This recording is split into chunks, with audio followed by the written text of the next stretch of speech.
Did you know that Amish women are expected to work throughout their pregnancies, right up until labor begins? This is just one of the 10 surprising rules we're about to explore in the mysterious world of Amish women. From unique courtship customs to strict dress codes, we'll uncover the hidden aspects of their daily lives that shape their identity and community. Number 1. The sacred duty of marriage. As we explore these rules, you might think Amish women have little say in their futures, yet there's one decision that carries more weight than all others combined. What if this choice determined not just your partner, but your entire purpose in life? For Amish women, marriage isn't just a personal commitment, it's a sacred duty that shapes their entire existence. From a young age, girls are prepared for their roles as wives and mothers, learning essential skills like cooking, sewing, and household management. These aren't just hobbies, they're the foundation of family stability and community harmony. Courtship in Amish communities follows unique customs. Young people gather at community events, and potential couples engage in a practice called bundling. This allows them to lie next to each other, fully clothed and separated by a board or blankets, for private conversation while respecting community values of modesty.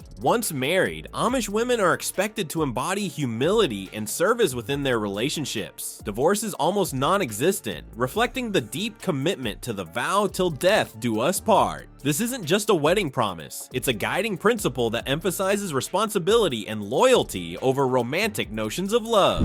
Number 2. The modest dress code. In Amish culture, loyalty to tradition doesn't stop at the altar. Did you know that Amish women follow a dress code so precise, it dictates even the tiniest details of their clothing? This isn't just about modesty, it's a daily reminder of their faith and community. Amish women wear ankle-length dresses made from simple durable fabrics in plain colors like blue, green, purple, or black. These dresses feature long sleeves and high necklines, embodying the community's commitment to modesty and humility. But the rules don't stop there. Instead of buttons or zippers, Amish women use pins or hooks to secure their clothing. This choice stems from a desire to avoid unnecessary ornamentation and maintain simplicity. The apron is another essential part of an Amish woman's outfit. More than just a practical item, it symbolizes her readiness to work and serve others, reflecting the community's emphasis on collective identity over individuality. This strict dress code helps Amish women avoid vanity and frivolity, reinforcing their commitment to modesty and practicality in daily life. Number 3. The commitment to simplicity. The Amish lifestyle isn't just about dress codes, it's a complete rejection of modern conveniences. What if you had to wash all your family's clothes by hand or read by candlelight every night? For Amish women, these aren't hypothetical scenarios, but a deliberate choice that shapes every aspect of their lives. Amish households deliberately avoid modern technology, opting for oil lamps instead of electric lights, and using horse-drawn carriages for transportation. Daily tasks for Amish women are completed without the aid of modern appliances.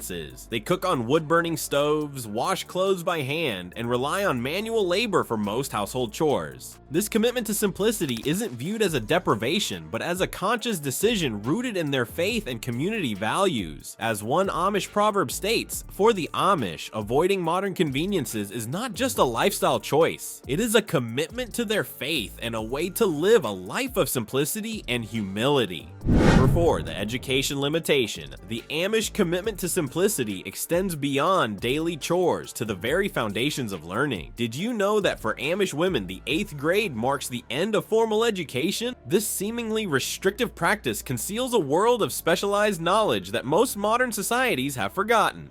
Amish girls typically conclude their formal schooling after the 8th grade, around age 13 or 14. This isn't due to a lack of capability, but rather a belief that they've acquired sufficient knowledge to lead a fulfilling life within their community. The education provided focuses on essential skills like reading, writing, math, and Amish history and faith. After completing their formal education, Amish women are expected to apply their knowledge in managing a household. While higher education isn't explicitly forbidden, it's discouraged due to concerns that it may foster individualism and ambition, values that clash with Amish principles of community and humility. Before we move on, I'd like to ask you a small favor. If you appreciate this content, please take a second to like this video and subscribe to the channel. Over 98% of you watch the videos without subscribing. It costs you nothing, but it makes a huge difference to us. So, did you click the subscribe button? Great, thank you so much. Now, back to the video. Number 5, the prohibition of photography. While Amish women master essential household skills, there's one modern practice they're taught to avoid at all costs. Did you know that a simple act many of us perform daily could lead to social isolation in Amish communities? The answer lies in a small device most of us carry in our pockets. For Amish women, photography is more than just a casual pastime. It's viewed as an act of vanity and pride, contradicting their core values of humility and community focus. The prohibition of photography runs deep in Amish culture, rooted in the belief that it fosters individualism and distracts from faith and communal life. Many Amish avoid being photographed altogether, while some may allow it only if their faces aren't clearly visible. This rule significantly affects their interactions with the outside world, as tourists often struggle to understand and respect this cultural difference. Number 6, the uncut hair tradition. Rejecting photography isn't the only way Amish women express their devotion. Imagine never visiting a hair salon again after your wedding day. For Amish women, this isn't just a hypothetical scenario. It's a reality that shapes their daily lives and appearance. Amish women are expected to keep their hair long and uncut after marriage, a practice rooted in a literal interpretation of the Bible. This tradition stems from the belief that it's a shame for a woman to be shorn. After marriage, Amish women typically wear their long hair in a bun, often covered by a prayer covering or bonnet. This hairstyle emphasizes modesty and humility, core values in Amish culture. The uncut hair tradition affects daily life, requiring women to maintain their hair carefully. It's not just about personal grooming, it's a reflection of their adherence to community norms and expectations.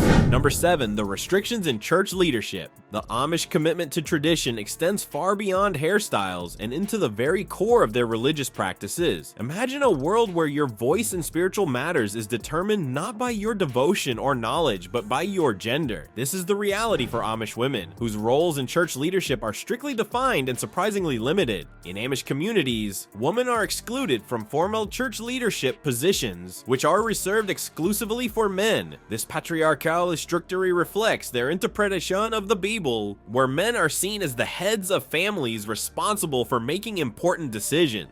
The bishop holds significant authority in maintaining order and upholding community values, a role that is never filled by a woman. Despite these restrictions, Amish women find ways to contribute significantly to their community. They often play crucial roles in family and community decision-making, acting as informal spiritual guides within their families. While they may not hold official power, Amish women express their opinions in informal discussions and can influence family decisions. Number 8, the demands of motherhood. While Amish women influence their families through informal discussions, their most demanding role begins with pregnancy. Did you know that Amish women work right up until the moment of childbirth, often delivering their babies at home without modern medical interventions? In Amish communities, pregnancy and childbirth are viewed as natural parts of life, integrated seamlessly into daily routines. Amish women continue their regular tasks throughout pregnancy, with no concept of maternity leave. They rely on their faith and inner strength during labor, often giving birth in the family bed with the assistance of a midwife. Home births are the norm, symbolizing humility and self-reliance. Hospital visits are considered a last resort, reserved only for emergencies.